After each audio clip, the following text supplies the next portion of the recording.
ஒரு மனிதர் ஆயுதம் ஏதுமின்றி ஒரு பேரரசையே எதிர்க்க முடியும் என்று உலகிற்கு நிரூபித்தார். அவர் மகாத்மா காந்தி. 1869 அக்டோபர் 2 அன்று குஜராத்தின் போர்பந்தரில் பிறந்த மோகன்தாஸ் கரம்சந்த காந்தி 1888 சட்டம் படிக்க இங்கிலாந்து சென்றார். 1893 தென்னாப்பிரிக்கா சென்ற காந்தி இன பாகுபாட்டை நேரடியாக எதிர்கொண்டார். அங்கே அவர் உருவாக்கிய ஆயுதம் சத்தியாகிரகம். அதன் அடிப்படை உண்மை, அகிம்சை, அநீதிக்கு எதிரான உறுதியான போராட்டம். 1915 இந்தியா திரும்பிய காந்தி மக்களின் வாழ்க்கையை நேரில் புரிந்து கொள்ள நாடு முழுவதும் பயணம் செய்தார். 1917 சம்பாரன் விவசாயிகளின் குரலானார். திங்கதியா முறையை ஒழித்தார்.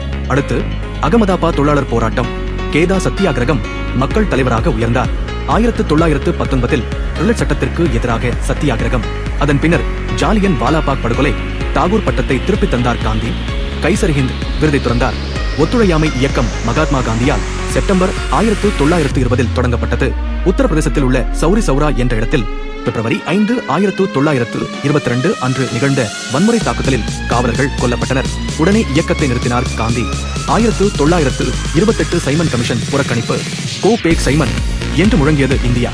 லாகூரில் நடைபெற்ற போராட்டத்தின் போது காவல்துறை நடத்திய கொடூரமான தடியடியில் படுகாயமடைந்த லாலா லஜ்பத் ராய் உயிரிழந்தார். 1930 புகழ்பெற்ற தண்டி யாத்திரை மூலம் உப்பு சட்டத்தை உடைத்தார். தமிழ்நாட்டில் இந்த உப்பு சத்தியாகிரகத்தை திருச்சியிலிருந்து வேதாரண்யம் வரை வழிநடத்தியவர் சி. ராஜகோபாலாச்சாரி. 1942 ஆகஸ்ட் 8 வெள்ளையனே வெளியேறு இயக்கத்தின் போது காந்தி கொடுத்த முழக்கம்தான் செய் அல்லது செத்துமடி. இந்த மக்கள் போராட்டமே இந்திய சுதந்திரத்தின் அடித்தளமாக அமைந்தது. காந்தியின் மிகப்பெரிய சக்தி ஆயுதம் அல்ல, மக்களின் நம்பிக்கை.